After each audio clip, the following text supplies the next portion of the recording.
আজকে খুব চমৎকার একটা এমসিকিউ নিয়ে আলোচনা করব, সেটা হচ্ছে i minus i inverse 1 divided by i plus 2i inverse 1 এর মান এবং নথি যথাক্রমে বের করতে বলা হয়েছে। তো এই এমসিকিউটা কিন্তু বিভিন্ন বিশ্ববিদ্যালয়ে ভর্তি পরীক্ষায় বলো এবং বোর্ড পরীক্ষাও বেশ কয়েকবার আসছে এবং বেশ কয়েকটা ইউনিভার্সিটিতে এই এমসিকিউটাই আসছে। তো এই এমসিকিউতে সুন্দর একটা ট্রিক আছে বলেই আমি এই এমসিকিউটা স্পেশালভাবে এখানে রাখছি।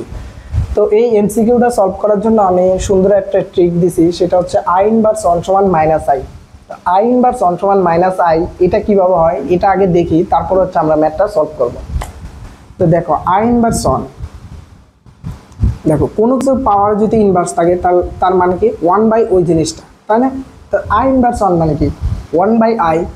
তো 1 বাই i এটা যেহেতু একটা ভগ্নাংশ, তো ভগ্নাংশের উপরে নিচে সেম জিনিস দ্বারা গুণ করলে ভগ্নাংশের মানের কোনো চেঞ্জ হয় না। তো আমরা উপরে নিচে i দ্বারা গুণ করলাম, 1 ইন্টু i মানে i, এবং নিচে তো i আছে, আবার i দ্বারা গুণ করলে কি হবে i স্কোয়ার হয়ে যাবে। i স্কোয়ারের মান কত? i স্কোয়ারের মান হচ্ছে -1, তাই না? সুতরাং i মাইনাস i বাই -1 সমান কি -i। সো আমরা লিখতে পারি কি i ইনভার্স 1 সমান কি -i। তোমরা এই সিম্পলি এই জিনিসটা জাস্ট মনে রাখবা, কারণ এইসব এমসিকিউ করার ক্ষেত্রে তুমি কিন্তু অ্যাডমিশন টেস্টে মাত্র 45 সেকেন্ডের মতো সময় পাবা, 1 মিনিটও সময় পাবা না। সো ওই টাইমের ভিতরে আমার এটা সলভ করতে যায় যদি আমার আগে এটা বের করা লাগে, তো এটা বের করতে তো আমার 1 মিনিট চলে যাবে। সুতরাং এই কারণে আমি বলে রাখছি যে i ইনভার্স 1 সমান -i, এই জিনিসটা তোমরা মনে রাখবা। সো এটা যদি আমার মনে থাকে তাহলে কিন্তু এই ম্যাথটা একদম ইজিলি করা যায়। দেখো আমি কিভাবে সমাধান করে ফেলি। উপরে প্রথমে i ছিল, থাকুক। i ইনভার্স 1 মানে হচ্ছে -i, তো মাইনাস আবার সামনে একটা মাইনাস আছে, সো মাইনাসে কি হয়ে যাবে প্লাস i হয়ে যাবে। নিচে i প্লাস i ইনভার্স 1 আছে, আবার 2i ইনভার্স 1। তো i ইনভার্স 1 এর জায়গায় যদি আমি -i বসাই তাহলে প্লাসে মাইনাসে -2i হয়ে যাবে। সো এখান থেকে আমি কত পাবো? i প্লাস i 2i এবং i মাইনাস 2i মানে হচ্ছে -i। সো i কাটা যাবে, আলটিমেটলি -2 থাকবে। এটা হচ্ছে এর মান, এর মানটা কত? -2। এবং নথি মানে ঢাল বোঝায়, আর্গুমেন্ট যেটা আর কি, আর্গুমেন্টটা কত মানে থিটার মানটা কত। তো থিটার মান যদি আমি হিসাব করতে চাই, তো এটা হচ্ছে আমার ডিরেক্টলি -2, এটা হচ্ছে একদম একটা বাস্তব অংশ চলে আসছে এখানে, কিন্তু জটিল সংখ্যা হিসাবে যেটা আমি গণনা করি এটা কিন্তু অবাস্তব অংশটাই নাই। সুতরাং এর যদি আমি হিসাব করতে চাই plus pi minus tan inverse y by x, y মানে হচ্ছে তোমার জটিল সংখ্যার যে অংশটুক থাকে অবাস্তব অংশের সহগটা, অবাস্তব অংশ কিন্তু এখানে নাই। আমি কিন্তু এটা ধরতে পারি প্লাস 0i ধরতে পারি। সুতরাং অবাস্তব অংশ সহগ হচ্ছে 0 এবং বাস্তব অংশ হচ্ছে 2 পাই মাইনাস সামথিং বাই 0 মানে 0, tan ইনভার্স 0 মান কত? 0। সুতরাং এর আর্গুমেন্ট বা নথি বা ডাল যেটাই বলো ওটা হচ্ছে আমার কত আসবে? পাই। তো এখান থেকে আমি কিছু টেকনিক এবং ট্রিক তোমাদেরকে বলে দিচ্ছি, সেটা হচ্ছে এই ম্যাথ করতে যায় আমার মাথা আরো, সেটা হচ্ছে তোমরা এই কথাগুলো একদম মনে রাখবা। ফার্স্টলি যে কোনো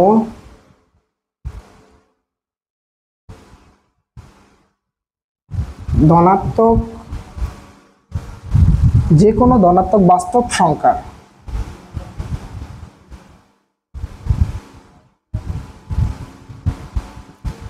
সংখ্যার আর্গুমেন্ট, যে কোনো ধনাত্মক বাস্তব সংখ্যার আর্গুমেন্ট হবে 0। কিভাবে 0 হয় আমরা একটা জিনিস দেখি।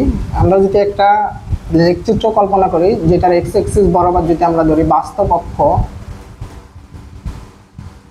আর ওয়াই অ্যাক্সিস বরাবর যদি ধরি অবাস্তব অংশ বা অবাস্তব অক্ষ,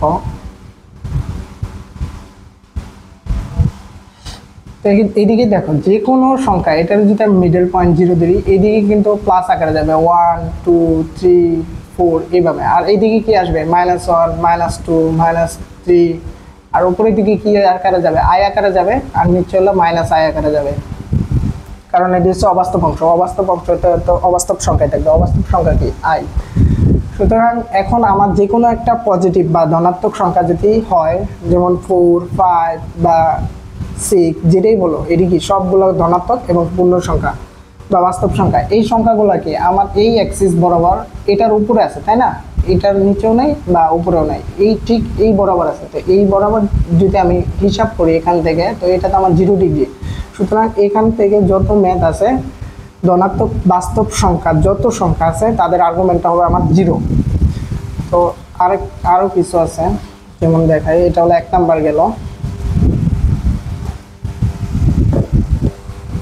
2 নাম্বার যদি বলি, যে কোনো ঋণাত্মক বাস্তব সংখ্যা আর্গুমেন্ট,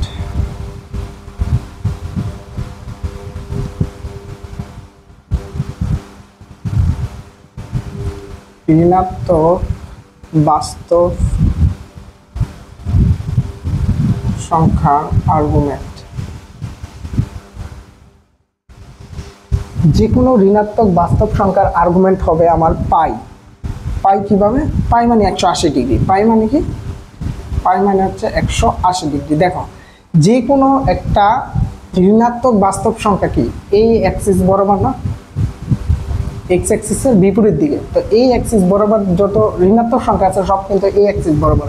তো এখান থেকে যদি আমি ঘড়ির কাঁটার দিকে আসি, ঘড়ির কাঁটার বিপরীত দিকে আসি, তো এখান থেকে এখানে আসলাম, এটা কত ডিগ্রি অ্যাঙ্গেল বললাম? 180। 180 মানে কত? পাই। সুতরাং যে কোনো ঋণাত্মক বাস্তব সংখ্যার আর্গুমেন্ট আমার কত হবে? পাই হবে।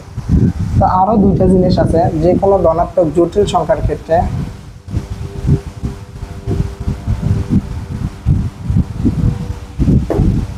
যে কোনো ধনাত্মক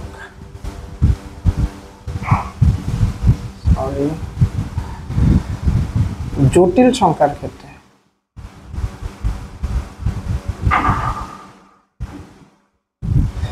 যে কোনো ধনাত্মক জটিল সংখ্যা আর্গুমেন্ট হবে আমার হচ্ছে π/2। যে কোনো ধনাত্মক জটিল সংখ্যার আর্গুমেন্ট হবে কি আমার π/2। তবে এখানে একটা সত্য আছে, সত্যটা হচ্ছে ওই জটিল সংখ্যার বাস্তব অংশ আবার 0 হতে হবে। জটিল সংখ্যাটির বাস্তব অংশ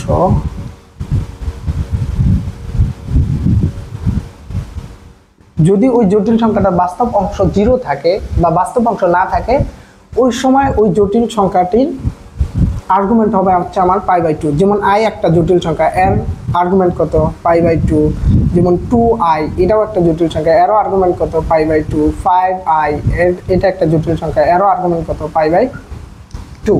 একদম সহজ টেকনিকে যে কোনো একটা জটিল সংখ্যা নাও যেটার বাস্তব অংশ নাই, ঠিক আছে? যেমন আমরা যদি লিখি 3 + 4i, এখানে কিন্তু এই যে 3 যেটা, এটা কিন্তু বাস্তব অংশ, এটা নেওয়া যাবে না। শুধু 4i হোক, তার কি আর্গুমেন্ট যদি আমরা নির্ণয় করি π/2ই পাবো, ঠিক আছে? যে কোনো ধনাত্মক জটিল সংখ্যার যদি আর্গুমেন্ট নির্ণয় করি এবং ওই জটিল সংখ্যাটার যদি বাস্তব অংশ 0 থাকে, তাহলে তার আর্গুমেন্ট হবে হচ্ছে π/2। যেমন এখানে দেখো, এই অক্ষ বরাবর সকল ধনাত্মক জটিল সংখ্যা হচ্ছে এই অক্ষ বরাবর। এই অক্ষ যদি আমি এখান থেকে চিন্তা করি, এখান থেকে এখানে কত ডিগ্রি গেলাম? 90 ডিগ্রি। 90 ডিগ্রি মানে কত? π/2। এরপর আসি, সেটা হচ্ছে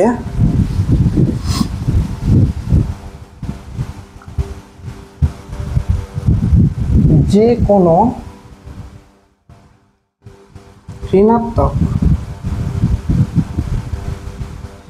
কোনো ঋণাত্মক জটিল সংখ্যার আর্গুমেন্ট আমার কত হবে? যে কোনো ঋণাত্মক জটিল সংখ্যার আর্গুমেন্ট হবে হচ্ছে আমার -π/2। দেখো, যে কোনো ঋণাত্মক জটিল সংখ্যা এবং তার বাস্তব অংশ কি হতে হবে? 0 হতে হবে। দেখো, -2i এর আর্গুমেন্ট কত? -π/2। বা -i এর আর্গুমেন্ট কত? -π/2। দেখো, এই যে যত ধরনের শুধুমাত্র বাস্তব অংশ 0 এরকম যত ধরনের জটিল সংখ্যা আছে, ওই জটিল সংখ্যাগুলো কি এই ওয়াইয়ের নিচের দিক বরাবর। তো এই দিক বরাবর যারা কাজ করে, তো এখান থেকে যদি আমি দেখি, এটা হচ্ছে ঘড়ির কাঁটার দিকে ঘুরলাম। তো ঘড়ির কাঁটার দিকে কত ডিগ্রি ঘুরলাম? 90 ডিগ্রি। তো ঘড়ির কাঁটার দিকে যদি কোনো কোণ ঘুরি, ওটা তো ঋণাত্মক কোণ, তাই না? সুতরাং π/2 মাইনাস হবে। তো যে কোনো ঋণাত্মক জটিল সংখ্যার যদি আর্গুমেন্ট আমরা হিসাব করি, সেটা হবে -π/2। তুমি চেক করে দেখতে পারো। অথবা -5i, এরও কি হবে? এরও আর্গুমেন্ট যদি নির্ণয় করো -π/2ই পাওয়া। সুতরাং এই কনসেপ্টগুলো যদি তোমার মাথায় থাকে, তো যে কোনো এমসিকিউ কিন্তু তুমি খুব সহজে এবং খুব ইজিলি সলভ করতে পারবা। তোমার যে কোনো একটা ম্যাথে দিয়ে বললো যে -i এর আর্গুমেন্ট কত, আর তুমি -i এর আর্গুমেন্ট যদি সাধারণভাবে নির্ণয় করতে যাও তোমার 1 মিনিট সময় লাগতে পারে। আর যে পারে, যার মাথায় এই কনসেপ্টগুলো আছে, সে কিন্তু 1 সেকেন্ড 10 সেকেন্ডের সময় লাগে না, জাস্ট বরাদ করতে যতটুকু সময় লাগে ঠিক ওই সময়ের ভিতরে সে কিন্তু সলভ করে ফেলতে পারে। আর অ্যাডমিশন টেস্ট হচ্ছে এমন একটা জায়গা যেখানে তোমার টাইমের সাথে খেলতে হবে। যে যত কম সময়ে যত বেশি দেখাতে পারবে সেই কিন্তু আগে থাকবে। সুতরাং এই টেকনিকগুলা তোমরা নিজেদের ভিতরে আয়ত্ত করার চেষ্টা করবা। তো আজকে এই পর্যন্তই। আসসালামু আলাইকুম।